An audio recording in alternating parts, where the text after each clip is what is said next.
Okay, so guys, we gave you the 10 questions you should ask before raising capital. And we also gave you 6 methods on how to raise that money. Today's video, we want to talk about where to find these investors. And when you do find them, exactly what do you say to get their attention? All right, we have Valentino Tinoco. Let's get this started.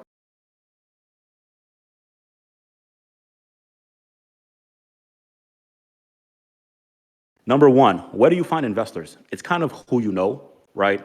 A lot of times we don't utilize our network. For example, you may have a network of about 5,000 connections on LinkedIn, and you're not properly utilizing that network, meaning you're not really going through each and every single one of those connections and finding out exactly who's connected to what their specialties are, and how can they help you in furthering that connection to an investor. So it's basically who you know. Also, if you have colleagues or friends that have family members who are wealthy, or they have a network themselves, that's a really, really great way to kind of tap into that network, because once you tapped in, it's not going to be a cold outreach with some of the methods that I'm going to teach you.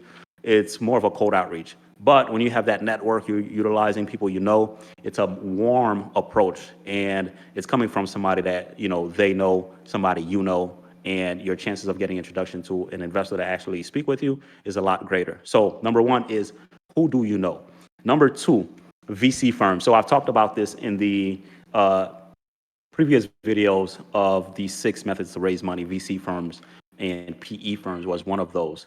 Now, that being said, it's easy for you to get a venture capitalist anywhere online. In fact, if you pull up Google and put in venture capital near me, it's going to show you a bunch of VC firms and private equity firms if you type in PE firm near me in Google. So that's very, very straightforward. Or you could go online and actually purchase or become part of a mergers and acquisitions group, or join some of these platforms that have investor networks. So that's very, very easy to utilize these VC firm lists. The thing is, there are pros and cons. And the con with this is, it's going to be a very, very extremely cold outreach. And also, these investors, they get bombarded with people with cold outreach. Hey, I have a deal here. I have this investment opportunity here. Hey, can I have 15 minutes of your time? Right? They get bombarded with these messages. So it's going to be a bit trickier for you to stand out unless you know the proper steps and how to position yourself to raise capital the proper way. All right, so number three, we have local university. So your local university, there's a lot of things that goes on there. In fact, a lot of the business professors that are there, they have connections with investors, private equity firms. These firms usually reach out to them, or these professors tend to do valuation for these at these local universities. They tend to do valuations for these PE firms or some sophisticated investors. So don't discount your local investors. Reach out to some of the finance and business professors that are there, and they may be able to point you the way. Obviously, you have to have, a really, really solid business plan, and just your strategy overall has to make sense. Your investment thesis. You have to have all of these things lined up. And when it comes to local universities and these finance professors specifically, they know exactly what's going on and the language of finance. So you can't just go there and have things haphazardly. You have to have everything in a row. When you're talking about approaching local universities and these finance professors. Number four is social media. More of LinkedIn. Facebook is sometimes used to reach out to investors, but honestly, the way I feel about it, I'm not sure about you, Valentino, but Facebook, with respect to investors, is not somewhere I would typically go to get an outreach. You have no idea who's who on Facebook, but LinkedIn is actually a better social media platform to use when you're talking about reaching out to professionals and finance investors, because LinkedIn is actually structured for that kind of thing, right? They have a lot of investors and a lot of high profile people there, executives, so you'd have a lot better chance. That being said, you need to know how to approach these investors when it comes to it, right? You can get in front of them, that's one thing, and having them speak with you and being interested in your idea is something entirely different. So let's just go over it. Number one, where to find investors is, who do you know? Who's in your network? Leverage your network. Number two, VC firm list. You can pull up Google, like I said, and find venture capital firms near me, or PE firms near me, and you can actually pull up a list of these PE and VC firms. Number three, local universities, where you can get in touch with your finance professor or a finance professor, business professor that's there. They usually have ties to these PE firms or other sophisticated investors. And number four, we have social media platforms like LinkedIn. Now, what do you say when you come across these investors, right? As you know, and Valentino can also vouch for this.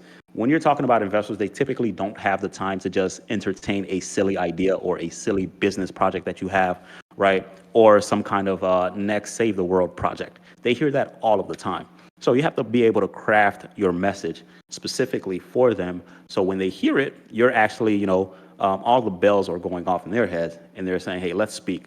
And one of the ways, and we have several ways at ibuniversity.org, by the way, but one of the ways that we like to take an approach is very simple. You reach out, you tell them who you are, kind of like your background a little bit, and keep a very short message, and then send them a link to the project that you have in mind.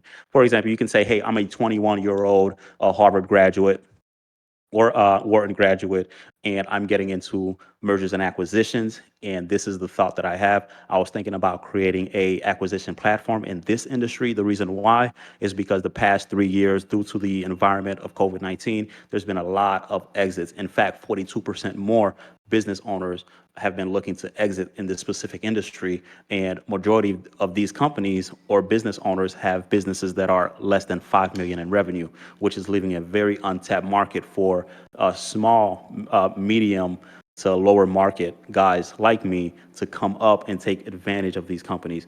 Why? Because large firms, large PE firms are not looking at these small companies. They're looking for guys like me to actually do the legwork, and then they would come on and buy us out later on. So position yourself. Who are you, right? I'm a 21-year-old Harvard graduate, and I want to create a platform in acquisition, or I have a business idea or a social media platform idea that I'd like to, run across you.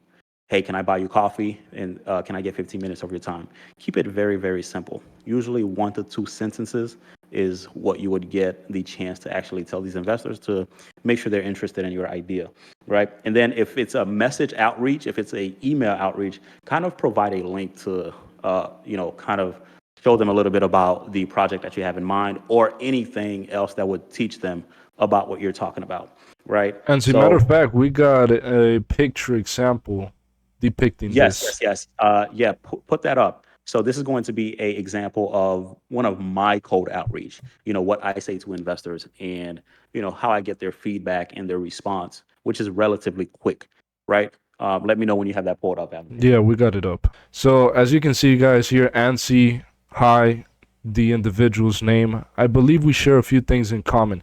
And I want Ansi to explain this, but let me read it out first. I believe we share a few things in common. Like you, I'm a visionary, and I know I will create a lasting impact on the world. We're both driven, and we both believe in serious market disruption. Now, typically, people don't send messages like this or don't start them out.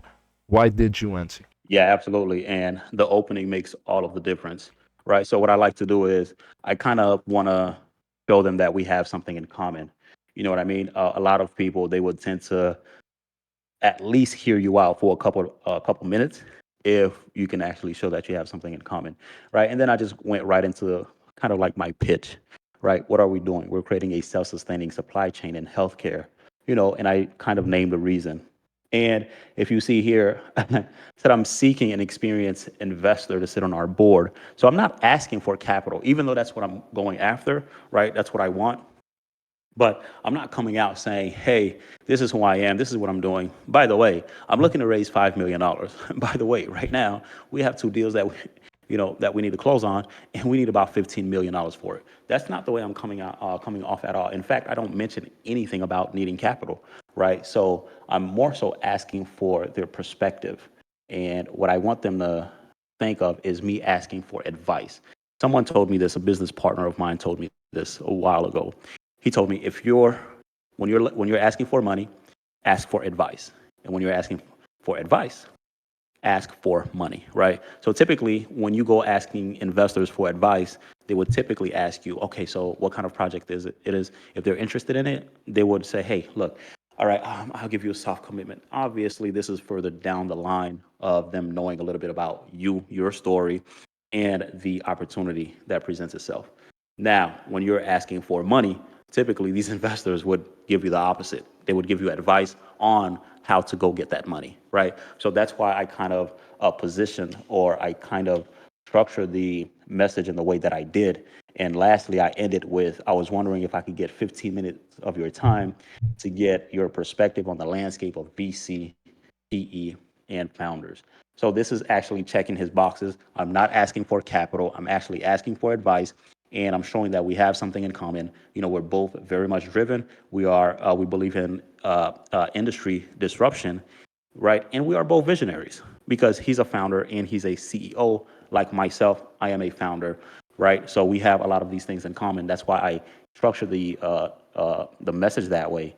And as you can see, he's like, "Hey, thank you for reaching out. I'd like to learn more about the opportunity," right? So that's your chance to explain a little bit more in depth about what you're doing. And what I did was I actually went and sent some documents to kind of like give him a visual of what I'm talking about, right? So I sent our investment thesis visualized, which is a mind map version of our investment thesis. And I think I sent him our executive summary, right? So that's one of the ways you can structure your sentence when reaching out to investors.